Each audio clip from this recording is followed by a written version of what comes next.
अस्सलाम वालेकुम प्यारे बच्चों, कैसे हैं आप सब। उम्मीद है आप सब बिल्कुल ठीक होंगे। आज हम अलिफ पढ़ेंगे।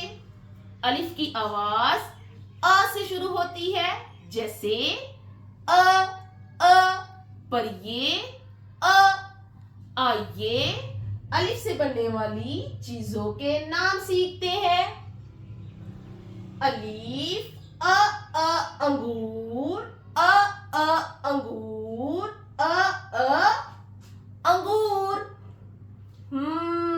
क्या आपको पता है अंगूर का रंग कैसा होता है? अंगूर का रंग सब्ज होता है।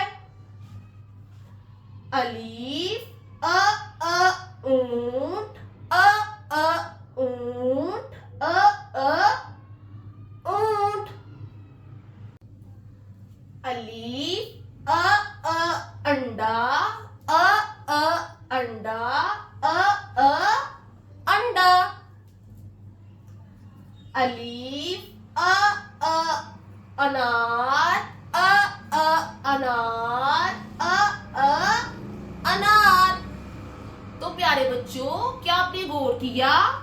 अंगूर, ऊंट, अंडा और अनार, इनकी आवाज अ से शुरू होती है, जैसे आ अंगूर, आ ऊंट, आ अंडा, अ अनार।